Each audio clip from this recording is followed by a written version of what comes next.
Hello there and welcome to the Liverpool versus West Ham United preview. We come up against 12th place West Ham United tomorrow, and we say 12th place and it sounds like, oh, they're quite low down the table, but they've actually had a pretty good start to the season, it has to be said. They really have. And I'm literally just looking through the fixture list that they've had on my phone at the moment. And since the start of the season, I think they played. Let me just have a look. They played Newcastle. They lost 2-0. Focusing on league games for now, anyway. They've played against Arsenal. They were unlucky to lose that one as well, 2-1. They beat Wolves 4-0. They beat Leicester 3-0. They've drawn against Tottenham in that very, very dramatic 3-3 comeback of dreams with a Lanzini banger. And they drew 1-1 with Man City as well. And they were leading against Man City as well. So West Ham, despite all of the troubles that they seem to have at the moment, and they definitely do, everything that they have going on with the club management or the owners, Gold, Sullivan and Brady, I think it is, everything that's going on with them and the battles between them and the fan base and everything that's going on there, on the pitch and the teams that they have faced, they've actually done really, really well. You know, they should have lost against like Man City and maybe won against Newcastle. That's how you'd maybe see it with West Ham. But instead, they picked up the points they've got. I think they're on 8 points right now. They've had a good start to the season. When you looked at West Ham's fixture list at the start of the season, you see in like the first 8 or 9 games, like Arsenal, Liverpool, Leicester, Wolves, Man City. When you see all these teams, you're thinking, Jesus, like West Ham are going to be rooted to the bottom of the table, considering how they were last season and the negativity around the club. But they've actually done really, really well. And a big part of that is Michail Antonio, if that's how you say his first name. I've always called him Michael, but hey, I am absolutely wrong in that one. So I'm pretty sure it's Michail Antonio. Now, unfortunately, it would actually appear that he's going to be missing for West Ham, and he could be a big miss. But regardless of Antonio being missing, or if he is going to miss the game, or if he is injured for like 6 weeks or however long he is, they're still going to have some very good forward options like a Sebastian Haller, who is a big aerial presence as well. Maybe hasn't made the impact that he would have liked to. I'm sure he would have liked to, and West Ham fans would have liked to as well, that he could have had. Maybe it's not, he's not been getting the service or anything like that. He was one of those that was very upset about Diangana being sold to West Bromwich Albion when he could have been providing assists for him. Regardless of any of that, we're coming up against a very difficult team right now. It's a David Moyes team. Obviously, we're playing at home, but we're going through a lot of different things, a lot of different, injuries and all this sort of stuff. Territory that we haven't been in for years, where we're missing key player after key player after key player. It's one of those things right now, and we have to overcome. We have to learn to just dust ourselves off, go with whatever players that we have available, and put in the very best performance that we can. And that's what I think that we'll do. Listen, let's make no mistake here. West Ham are going to be very difficult to break down, and they're going to want to try and hit us on the counter. Okay, it sounds like the game plan of pretty much most teams that come up and face Liverpool, apart from like another top 6 team. Even some of them, though, play that way. Like an Arsenal would play that way against us, and they would hit us with Aubameyang or something like that. West Ham will probably want to try and hit us on the counter, create danger from set pieces, especially if they're using Sebastian Haller up front. If they're using anybody else, I'm not entirely sure who else they would have instead of Antonio. But that's probably what they're going to do. They're probably going to try and create danger from set pieces and catch us on the break. Now, this is where we come in as our team, and we have to be like, okay, we can't set up with the exact same sort of high line that we always had when we had Van Dijk, when we had Fabinho in the team. That high line, that exceptionally high line that's got us caught out so many times, in my opinion, it has actually started to come back a little bit and help contain teams a little bit more. It invites a little bit more danger onto us because we're setting up, especially when we look at the Ajax game, the amount of chances that were created against us, and the fact that we kept a clean sheet with Adrian in goal as well, fantastic. But then we go and we face Midtjylland, and to be honest with you, like, and I said this in my preview video for the Midtjylland game as well, I thought it was going to be a dangerous game, but I don't know anything about their style of play.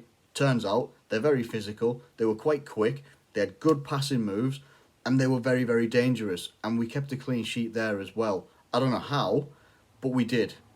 It's just one of those things. Sheffield United, I felt we should have kept a clean sheet in that game as well. I felt that penalty was very unfair. We could have been staring at 3 clean sheets in a row, which I feel that we should have. We're doing okay defensively. Going forward, we're doing all right. We're not necessarily getting the chances in front of goal that we would used to. Maybe it is the change into the 4-2-3-1 that's stifling the attack a little bit, but I also think it's freshened up the play a little bit as well. It's got more players involved in the attacking thirds. So let me have a look and see what this app is saying about potential lineup. So in this potential lineup for us, it has Alisson in goal, yes. Trent Alexander-Arnold, Joe Gomez, Rhys Williams, Andy Robertson as the back 4. Yes, that's in my opinion. Jordan Henderson, James Milner, and Jorginho Wijnaldum.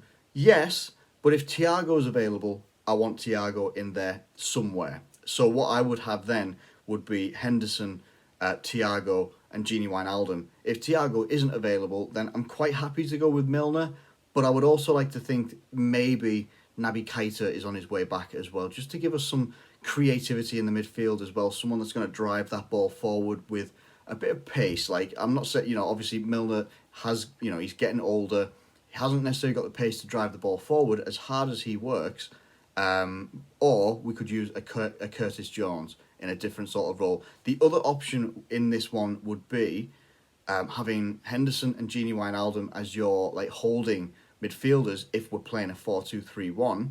Let's say that we are, with 4 based attackers. Okay, that's absolutely fine. We get into the 3 attackers behind the striker. Now, what will happen then? The central player behind the striker most likely will be Bobby Firmino, because he's central to everything. He's central to the defensive midfielders behind him. He's then central to the attacking ones that are outside of him, and also the striker that's in front of him. He essentially is exactly what he does for us all the time. He is the link-up guy. The link-up guy that's going to help try and create and drive that ball forward, but come back and help the guys out in defence as well. That would be Bobby Firmino. I think Minamino missed his chance against Midtjylland to take Bobby Firmino's place, or to at least, displace him a little bit. So, but he's still a good option from the bench.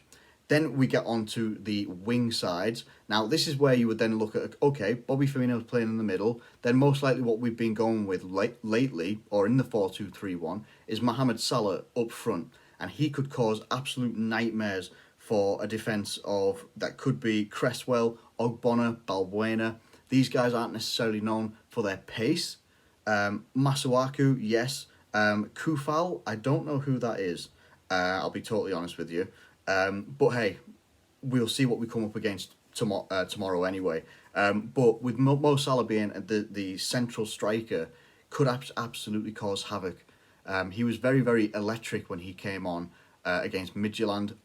Unfortunate to score a goal from open play. Obviously got caught out offside as well, but scored a penalty, which was very, very good. Then on the left-hand side, you got Sadio Mane, and then for me, on the right-hand side, you would have Diogo Jota. For me, there's absolutely no reason right now to just have Diogo Jota sitting on the bench. Most of the times when he's playing for Liverpool at this moment in time, he's getting on the pitch and he's scoring goals, or he's doing something, he's assisting goals, whatever. He's a very dangerous person, and he seems to have adapted to life at Liverpool almost as good as like a duck to water. He has been absolutely fantastic for Liverpool since he's come in. His work rate, his drive to get forward, everything about him is just absolutely magnificent, and I want to see more of him, and I think that we should see more of him against West Ham United. Now, this is going to be a difficult game, and it's going to be another one of those games. I've said it so many times. This game will be won in the midfield, with a midfield that they will have I want to say one player, but Declan Rice is also in this one as well. Declan Rice can be a very difficult player to play against defensively, and just in a midfield capacity in general. But for me, Thomas Souček, or Souček, however you say his name, is a very, very dangerous player in terms of he's very quick, you know, for a defensive midfield type player. He's quite mobile for someone that looks absolutely gigantic on the pitch. He's very physical. He's good at driving the ball forward as well. He's good at getting the ball back from the opposition. For me, if we can sort of overwhelm or take away those good attributes from Thomas Souček and also limit the impact on the game that Declan Rice has, then once you have control of the midfield, you are then basically free to play your football. The only thing that could then catch us out is being caught on the counter. But last I checked, if Antonio's out, that's their big outlet for pace off the pitch already. I think Felipe Anderson is on loan somewhere else as well, which I don't understand that one either. Fornals and Jared Bowen, they've got pace, but not like blistering pace. Not like pace where you're going to catch out a Joe Gomez or you're going to catch out an Andy Robertson. I'm saying that now, could be tempting fate as well, especially after the Aston Villa weeks and weeks ago. We forget about that now. But no, I think Liverpool should be coming into this game with some good confidence that we're going to have Rhys Williams at centre-back, who did not put a foot wrong when he came on for Fabinho against Midtjylland. He was very, very good, quite composed, still got loads and loads to learn. The lad is 18 or 19, whatever it is. He's looked very, very good, and he looked enormous. I think he's like 6'5" at 19. He looked very good. You know, I'm not saying he looked incredible, he looked amazing, he looked like godlike or anything like that, but he looked very, very good. It gives me confidence that if we go with Rhys Williams and he's on the team sheet, I'm like, okay, that's absolutely cool, because he's got experienced heads around him. Trent Alexander-Arnold, Joe Gomez, Andy Robertson, Alisson in behind as well. It would be absolutely fantastic. I'm also not opposed to us using Nat Phillips. Of course, I'm not opposed to us using anyone, even a Billy Kumetio, someone like that. These people might even be on the bench as options as well.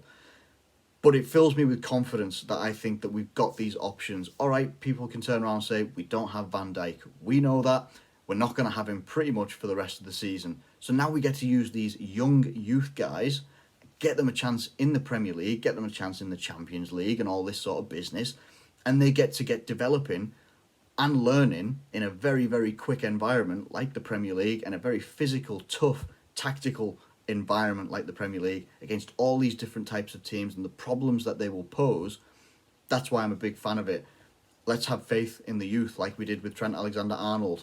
How good has he been? And Curtis Jones, how good has he been? And how good will he be? Same sort of thing. So for me, I look at that. I look at the lineups that we could put out, even if we make changes to that forward line. Minamino come in for someone, or Shaqiri comes in for someone who I also thought had a very good game midweek as well.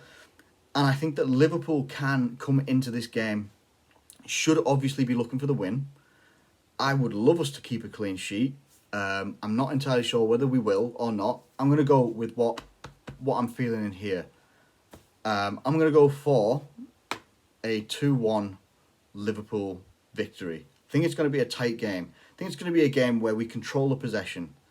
We'll have good attacks. We'll create good chances. But West Ham are going to try and set up to stifle us. They're going to try and set up to be as difficult to break down as possible. Maybe, you know, with a slightly inexperienced defence, maybe they'll score a goal from a set piece or something like that.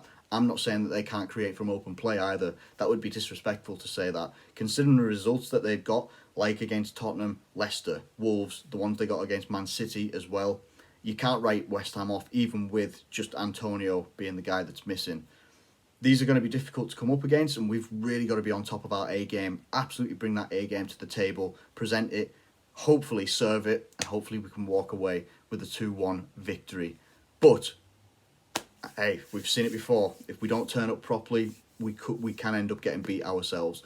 Let me know what you think in the comments below. Anyway, what would your lineup be for tomorrow evening's game? And let me know what you think in the comments below, results-wise, predictions-wise, anything like that. Please do feel free to let me know it. Thank you ever so much for watching this video. If you have enjoyed it, please do like it and subscribe if you're new around here.